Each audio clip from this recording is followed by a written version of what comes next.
you got to just be willing to go with it. And, we see a lot of people that we work with that get caught up into the fear, right? They're worried about change or something new.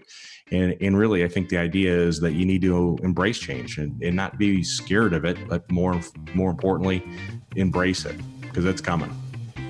Welcome to the Hire Yourself podcast. If you're ready to take control of your destiny, build wealth, and live life on your own terms, this is the place for you.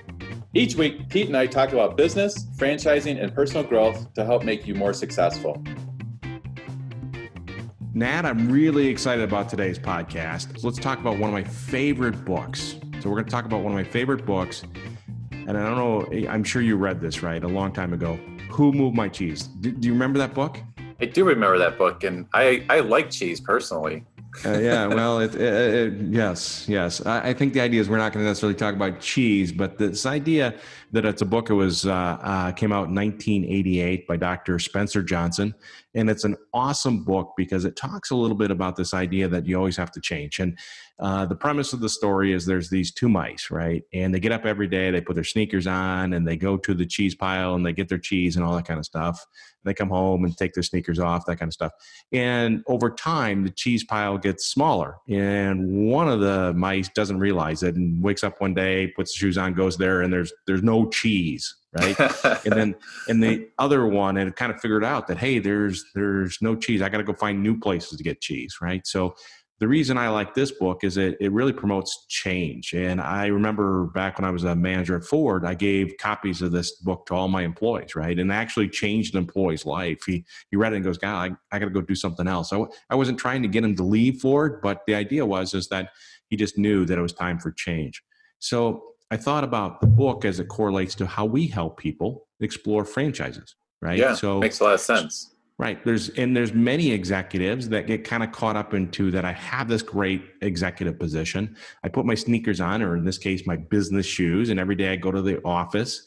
And one day I go to the office and there's no more cheese, or maybe the industry is demolished, right? From that standpoint. Or maybe there's a Black Swan event and everything changes. Yes, very well said. Yeah, absolutely. And so there's some great core lessons in the book from that standpoint.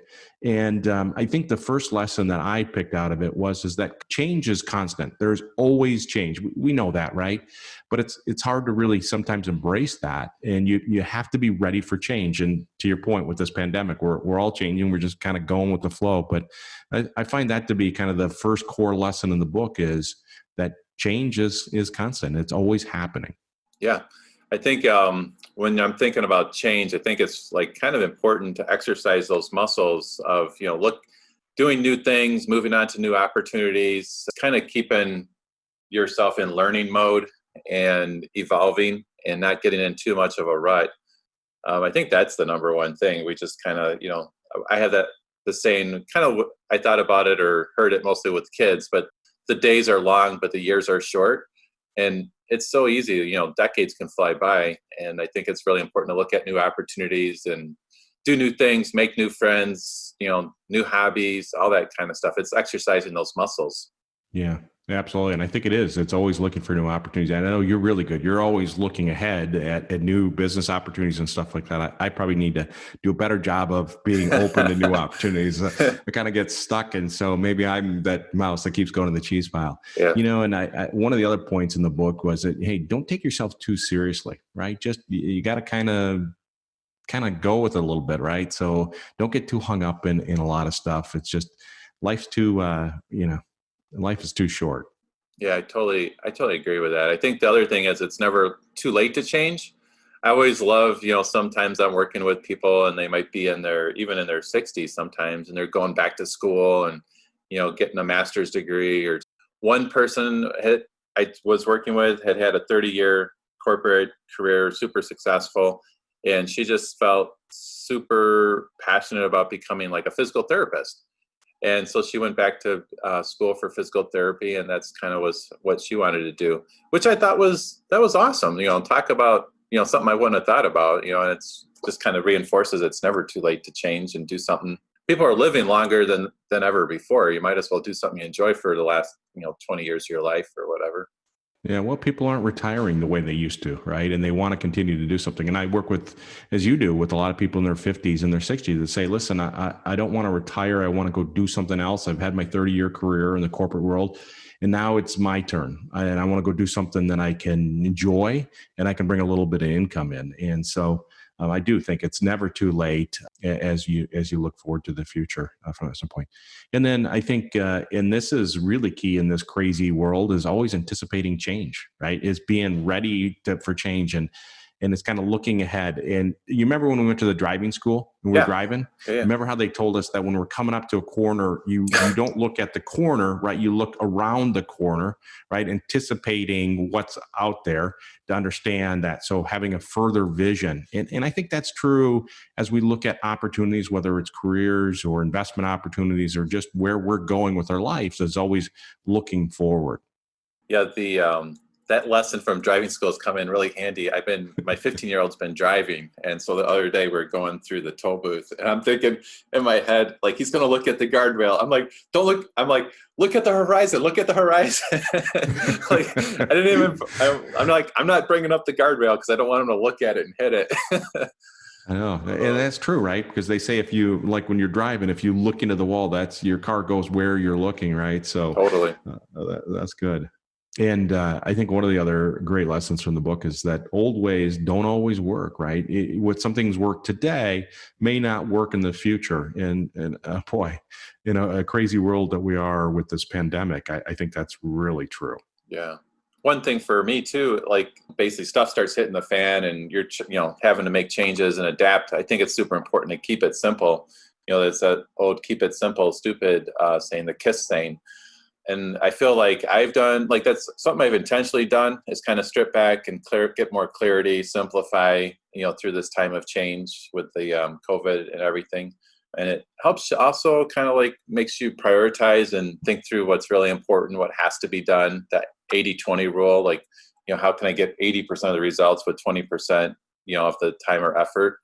So I think keeping things simple and is always super helpful too. It takes a lot of pressure off you, right? Mm-hmm. If you can just boil it down to kind of the essential stuff, the important key things from that standpoint.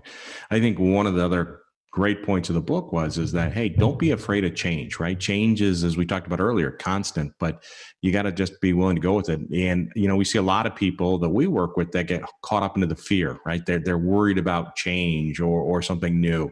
And really, I think the idea is that you need to embrace change and not be scared of it, but more importantly, embrace it because it's coming. Yeah, that's totally true. As I'm thinking back to that book too, it was interesting because it wasn't that they totally ignored the cheese. They were still kind of checking in on the cheese to make sure, they're kind of like checking in on your stocks or something like that. It's like, they were keeping track of how much cheese they had and, and all that, but they were also, just trying to, think about change, prepare for change. But you don't want to forsake or neglect your pile of cheese either. Yeah.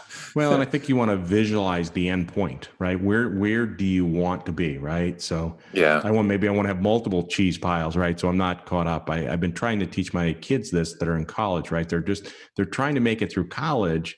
And I want them to say, okay, the long game is not college. The long game is where do you want to go with your career? And it's simply put, I want you off my payroll. Yeah, I was right? gonna say you don't want to write those big checks for the next 10 years. So we have to kind of look towards where we want to go for sure. That makes total sense. I think as you're thinking about looking towards where you're going and making changes, I think actually being decisive can help quite a bit, or kind of like looking forward, figuring out what you want to do, make the change, and kind of let go of some of the old things. So you don't. I always have the live with the regrets kind of test, and so I think I ask myself, am I going to regret if I do this? Am I going to regret it, or if I don't do it, am I going to regret it? Which am I going to regret more, or which am I going to regret less? Right. So I think sometimes you just have to make a decision and let go of some of the old. Let go of the old, embrace the new. Yeah, and I think if you try to hold on to the old too long, you can become extinct, right? I mean, Yeah. you become irrelevant. Maybe not extinct like the dinosaurs, but you really just you kind of miss the game from that for sure. Yeah. Yeah, I definitely don't like the idea of becoming extinct. All right. Well, maybe a little harsh from that Yeah, standpoint. And I think you always have to be ready for change, right? As we've talked about before, it's a constant. We shouldn't be scared of it, but you got to, have your shoes ready, right? So with the who moved your cheese, have your shoes ready. Be ready for that change and lace them up, and let's go find the new opportunities. totally. I like sometimes I go through this exercise. I'll write in my journal, if I knew I couldn't fail, what would I do? And I'll just start brain dumping onto the, blank piece of paper that. So I think, just sometimes giving yourself a little mental space and literally asking yourself, if I knew I couldn't fail, what would I do, or what would I want to accomplish? Who would I want to be? Kind of that concept of living without fear, or just, embracing like what's possible. So I think that's a super healthy mental exercise to go through once in a while. Yeah, I think sometimes in life you just get kind of where you're stuck in a spot, right? And you get complacent. And I think that's a real dangerous thing too, right? Is that we just get into our life and we just kind of click along. And especially during this pandemic, right? We're just kind of Right. clicking along, kind of hoping things get better here. But I think that's a big piece of it. Yeah. One of the things I like about this book is it's really simple, right? It's almost written like a kid's book. It's fun. It's simple. I've actually thought about giving this book to my kids, just because, boy, what great information to have taught to you in a very simple way. And if you have this when you're 16 or 18, God, I think that's a pretty powerful tool. Right. Yeah. Just think about the kids, like, I'm sure that they kind of, in their mind, their world is kind of organized, right? So whether it's, the Snapchat or, this or that, what happens when you can't use TikTok anymore? It's like, oh, somebody moved my cheese. Yeah. Or, what, we're going to virtual school, Yeah. online school, Totally their true. world is changing too. And they're going to have to really kind of go with the flow. It's a crazy world out there. So, So again, I think Who Moved Your Cheese is a great book, simple story, but it really applies to everybody's life. And if you can take the key lessons from it and apply it, I think it can be very beneficial. All right. Well, thanks for sharing today, Pete. All right. Have a great week. All right. Bye. Thanks for listening to the Hire Yourself podcast. For more resources, check out our website at hireyourself.com. And remember to subscribe to this podcast to receive each episode. Please leave us a rating, and we'd love to hear your feedback and suggestions for topics.